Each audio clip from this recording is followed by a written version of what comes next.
salaamaaleykum mbokki Sénégal man la seen frère Arfan Sané di chargé de communication bu Pastef Allemagne maa ñëwoon di am ak yéen waxtaan bu gàtt rek gannaaw ba ma leen nuyoo di leen baalu àq di leen baalu àq di leen ñaanal yàlla defal ñu tawféex ñun ñëpp daqal ñu seytaan def suñu réew jàmm ak tawféex bu bare yàlla jéggal ñu suñu bàkkaar yëpp daqal ñu seytaan baal ñu suñu àq.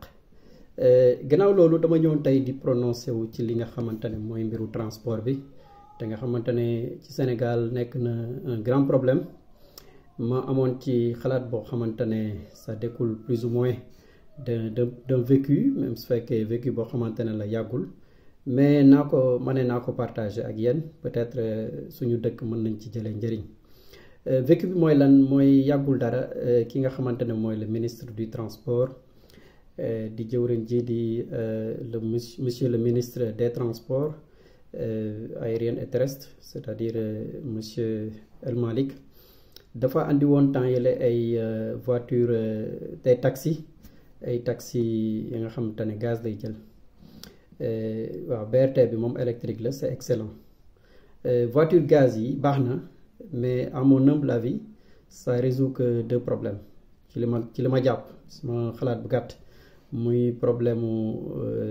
consommation auto yi gaz moom cherul et puis aussi ça résout en même temps le renouvellement du parking automobile man nag li ma jàpp mooy dañu waroon privilégier plutôt les voitures électriques dinaa leen wax pourquoi c'est-à-dire les voitures électriques à mon avis ça peut résoudre 4 problèmes en même temps ça sera une pierre 4 coups. Problème bu njëkk bi mooy dina résoudre les mêmes problèmes yi nga xamante ne voiture gaz yi dina ko résoudre à savoir disons le coût ça peut impacter les prix ndax voiture électrique charge bi cherul te naa leen wax lu tax charge bi mën na bañ a cher ensuite dina résoudre le renouvellement du parking automobile dina résoudre li nga xamante ne mooy bokk na ci les causes des accidents au Sénégal c'est-à-dire l'aspect humain causé surtout par la fatigue des chauffeurs ñi nga xamante ne du ñu reposer wu dañuy dawal noonu continuellement dina résoudre aussi un troisième facteur bi nga xamante ne c'est très important muy le facteur environnemental léegi voiture électrique yi bu ñu ko mettre en place pourquoi ma ne leen dina mën na résoudre problème coût yi c'est-à-dire une fois que l'État met ça en place day mettre en place des parkings yi nga xamante ne ça servira à recharger ces voitures parking yooyu mën nañ ci créer de grands parkings lay doon yi nga xamante ne day charger bus di charger des taxis des voitures simples et tout ce qui fait que parking yooyu ça servira en même temps à un marché de sorte que nit ñi bu ñu ñëwee gaare foofu di charger ils peuvent faire des achats mën nañ taxaw clients yi wàcc ainsi de suite les gens vont faire leurs achats dina résoudre en même temps nit ñi nga xamante ne ñooy taxaw ci tali di jaay et tout ça donc ils seront obligés d'aller dans ces parkings là pour mën a def seen jaay donc parking yooyu dina am sécurité puisque les voitures ne vont pas rouler à vive allure dina résoudre problème coût yi parce que ñëpp xam nañ ne Sénégal dëkk bu ndaw la am na naaj bu doy donc en ce moment là la charge sera à moindre coût du coup ça va impacter sur les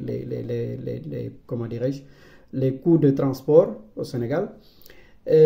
troisième aspect bi mooy naturellement le renouvellement du parking automobile quatrième aspect bi ma waxoon mooy l'environnement ndax gis nga man constat bi ma def mooy saa yu ma daan dem Dakar parce que man je suis de Thiès saa yu ma daan dem teg sama tànk Dakar le fait que ma doon nooy ci saxaar si ça me donnait une angine te man gëm naa ne loolu nekk na facteur bu mag ci feebar yi nga xamante ne mooy daal nit ñi Sénégal surtout ñu dëkkee Ndakaaru pollution oto yeeg yooyu ça crée pas mal de maladies loolu lu ma gëm la ndax man loo xamante ne réaction bu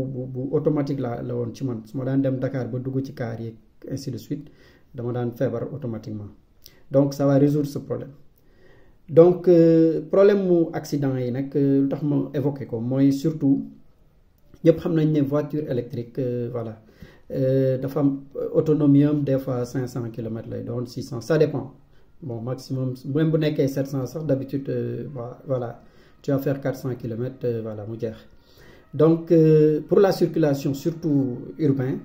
c'est-à-dire à l'intérieur de Dakar wala à l'intérieur de Thiès, c'est privilégié moo gën a baax parce que ça va consommer moins. Autonomie bi day dem ba jusqu'à 100% de l'autonomie de la voiture, c'est-à-dire voiture bu dee 500 km la mën a def mën nga def voilà, tu peux faire 500 km ou bien 450 km à l'intérieur de la ville. Voiture automobile nag nekk na voiture électrique nekk na loo xamante ne ñu bare ñemewuñu ko te li tax ñemewuñu ko surtout mooy le fait que ils seront pas autonomes durant les longs voyages, c'est-à-dire xam nga booy essence moom boo kiiyee rek da ngay jàdd fenn jënd essence vite fait rek dem sa yoon.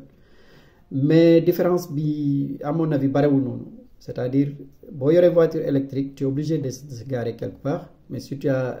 une charge rapide ça va te prendre 30 à 40 minutes mu fees nga dem sa yoon.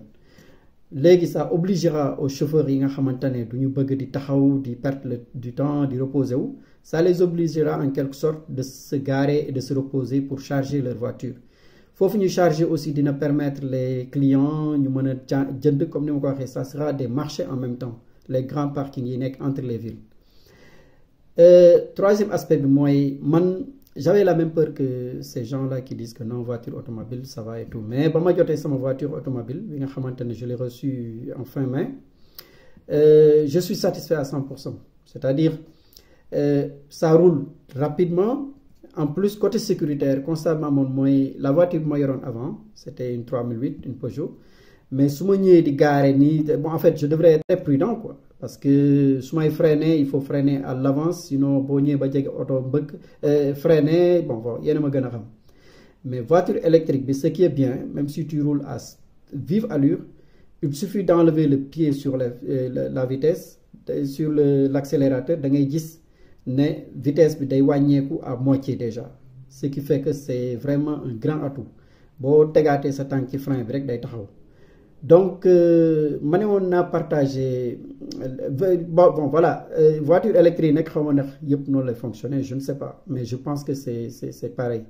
Du coup je crois que c'est une option vraiment à mettre sur la table et puis à prendre en compte. May ñaan ngeen egge ko ki nga xamante ne mooy suñu ministre voilà du transport monsieur El Malick. Vidéo bi gudd na trop, di jégalu di leen baal àq di leen baalu àq, man la seen mbokk seen frère Alphane Sané ne woon naa partager cette petite contribution, peut-être notre pays peut en tirer profit et puis régler un problème ou bien des problèmes en même temps. Merci à tout le monde et bonne journée. Salam alaikum.